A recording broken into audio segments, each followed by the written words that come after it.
doesn't it? Let's take a bright colour. It does when you do it. It looks so fantastic. Magic brush.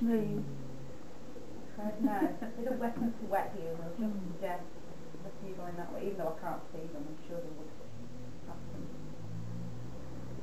on the side.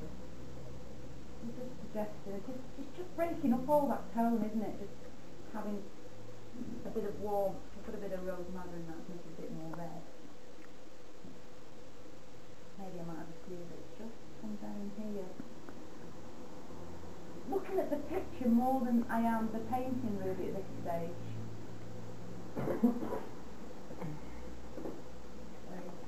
And then we're back to our greens again. We're cleaning the brush. We'll put our fronds in.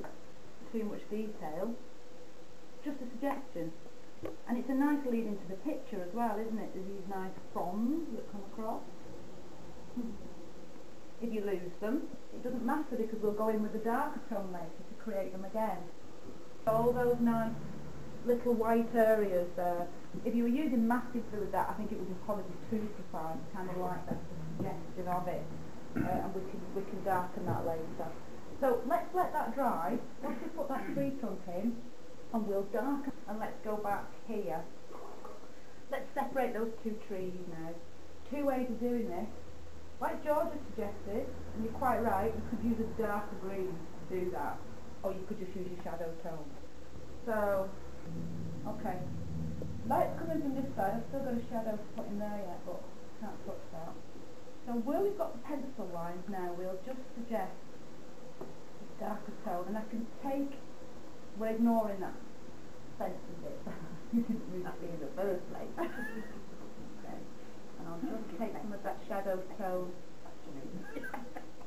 down into here. A little bit over this side as well.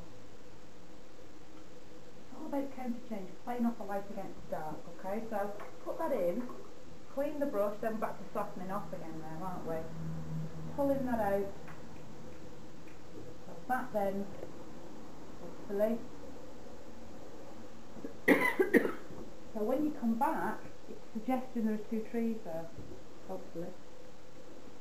Put a little bit of tone into the side of that.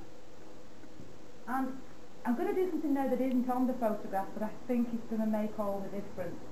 That shadow tone, if the light's coming from this side, perhaps it would cast nice shadows on the top of that building and perhaps into that area as well.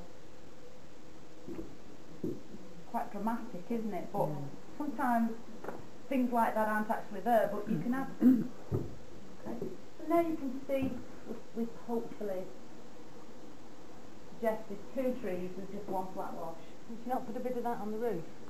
On what roof? On the roof. The roof where the trees. Here? No, the other one. No. That one? That one. Oh, would I? Perhaps not wrong, because I think these trees are I can't see. I'm looking at it. Yeah, so...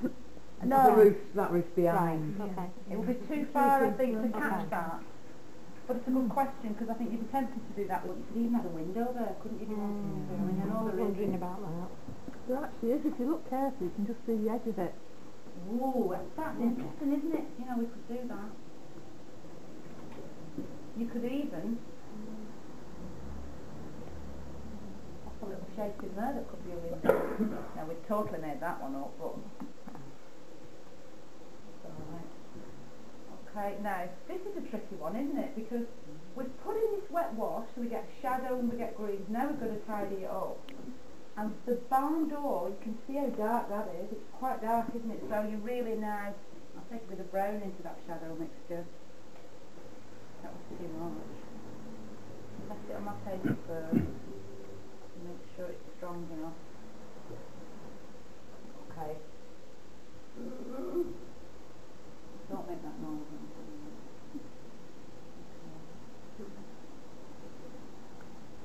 It goes in a bit there, doesn't it, where you've got foliage? Make sure that's quite right.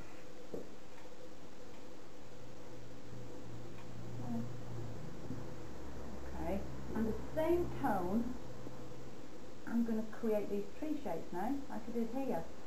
So, Notice how darker this tone is now in comparison to that one. Take it down to the base, and then I'll soften it.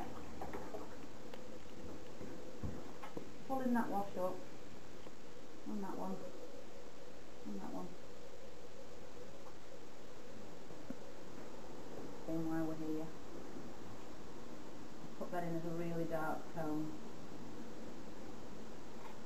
Darken underneath here.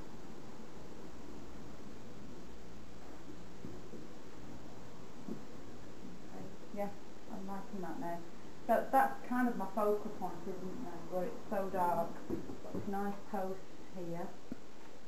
All my pencil line, so I know that's where the dark tone goes.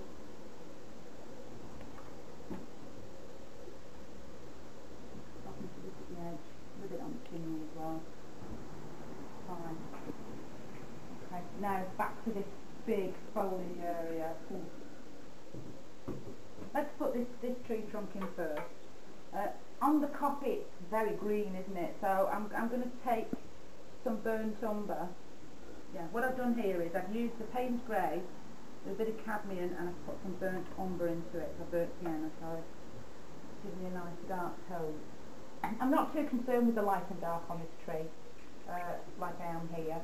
And what I want to do is create a dark, that then hits a light bit of foliage. Maybe like a branch here. Might see it again here. Okay. Yeah. Less space. Have you lost your pencil marks there? A nice kind of lead in. Again, it will